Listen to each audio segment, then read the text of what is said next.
Hello, beautiful souls. This is the Bobbi Jo and Sheena show coming to you on this November day. It happens to be in 2023.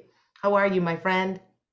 I am good. I'm good. In fact, my inner conversation has become so good.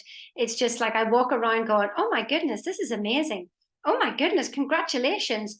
I don't even know him. I'm just walking along the road and I'm hearing these Mm. voices just continually coming out. I said to Wolfgang the other day that, the inside of me is so different from what it used to be. And Yeah. the conversations that are inside, there's no more working things out. It's just enjoying the moment and noticing that, like, I've just licked my lips. I didn't tell my body to lick my lips. That's a habit that I do. And I'm Mm. starting to notice all the different habits that just seem to happen. I don't know. When you ask me how am I, I'm fabulous. It's a loaded question. I hate when people say that in a text. How are you doing? I'm like, that is such a loaded question with me. So, Sheena and I are Proctor Gallagher consultants. That was Bob Proctor. It's his little baby. We coach a program called Thinking into Results. Yesterday, we did lesson one on goal setting and decision making, pretty big. Today is lesson two, and it's the knowing and doing gap. So that's what we're going to be today. But I want to talk to you, Sheena, about that. Yes, that's the programming in our subconscious mind that we do things out of habit. And goodbye, honey. Have a good day. So I noticed that, like, if I cough sometimes that's a tick for people that clearing their throat. And I always wonder, what are you not communicating, But sometimes I hear my mom in that, just even a cough, little tickle. So the knowing and doing gap. There's this quote right here by John Ruskin that says, education does not mean teaching people what they do not know. It means teaching them to behave as they do not behave. So Whoa. we get up and we just react about how we react. If our parents ate breakfast, we eat breakfast. If our parents always skipped breakfast, then we probably skip breakfast. Maybe not. But we have this, paradigm is all over this chapter. And paradigm is one of my favorite top five words. And a paradigm is a habit, a belief, and a behavior. And when I first studied this, you feel like your first year, oh, I got it, I got it. And second year, you're like, oh, I got this. And then third year, you're like, I know it. But we're always just growing and growing. I feel like that was me also as a whitewater rafting guide. First year guide, I got it. I know how to run this. People are like, this is really big water in California. This is all I've trained on. I know what I'm doing. And then you have the second year guidance, a little chip on your shoulder, like, I know what I'm doing. I think third year is the worst because you're just like, you're 3 years in, baby. You know it all. But it is the repetitive, and then you grow, you calm down, and then I became a 15-year raft guide, and then it's just, oh, please, baby people. But the judgment, right? That's always one that we're always watching as mindset coaches, the judgment of ourselves, the judgment of others. And like Sheena just said, it's having the awareness, that is my favorite word, of what are we thinking? What are my habits? How am I walking? What am I thinking and creating? And that's the program. I'm doing a conference, I'm doing a little workshop tomorrow night, and a few people are coming again. And I'm like, people, you've already heard this stuff. But you know what? You need to hear it over and over and over again, and especially the paradigm. And I had a few rules here, and I'll let Sheena talk. I'm just prompting her with some things that there's you have to form new habits when you have a paradigm. So you're doing something in your life that you are not liking at all. So instead of trying to fix your whole life like a New Year's resolution in our Hogmanay, whatever country you're in, that there's ways to do it. You don't want to eliminate the bad habits. You want to replace them. So you're not, maybe you start drinking at 4 o'clock every afternoon. Well, maybe you start going to the gym every afternoon at 4 o'clock, or maybe you're always eating that dessert after. Maybe you start taking a walk after dinner. So you don't want to. You want to just replace them with the good habits. And then you only work on one or two of these at a time. You don't want to be trying to change a whole life, a new you overnight. It's not going to work. You're immediately going to reverse back to your old comfortable way, your old habits. And then the third rule I always have is be patient with yourself and be encouraging. And that's one thing that we have heard in here a lot is you never beat yourself up. How much did you do that prior, Sheena? Beat ourselves up. We aren't good enough at this. You aren't raising your kids, the job, the husband, the house isn't clean enough, whatever.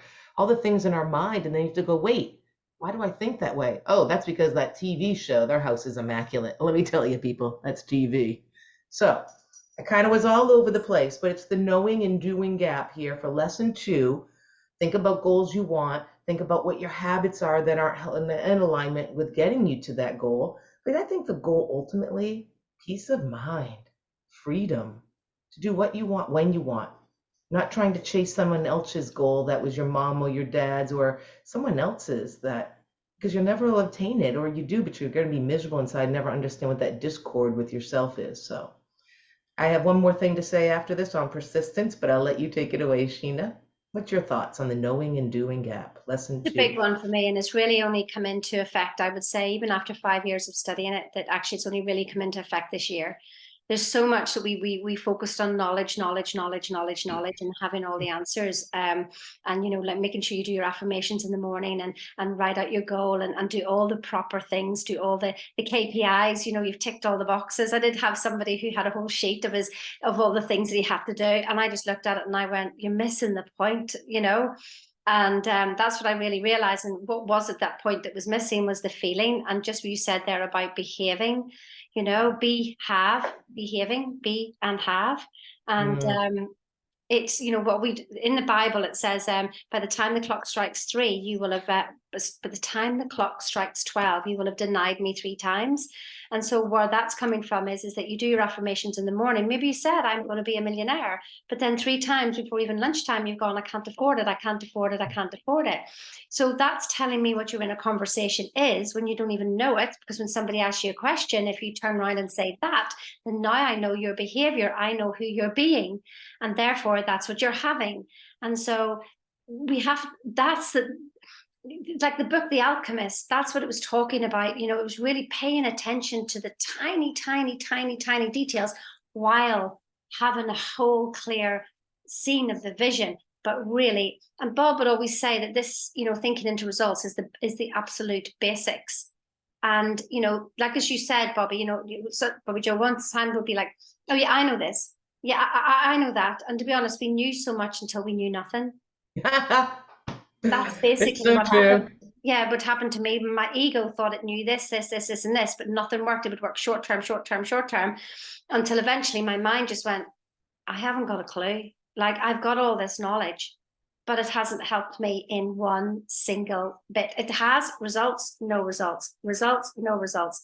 If that's what's happening to you, it's the doing, it's the tiny, tiny, and that's what thinking into results is, helps you with those. So somebody who's a skier, they will practice the tiniest little movements. They've got to understand the basics of a sport. Like Bobbi Jo, if you're whitewater rafting, you've got to know the absolute basics. And if you don't play to the basics, then everything else is just going to fall apart. It's the same with me in polo.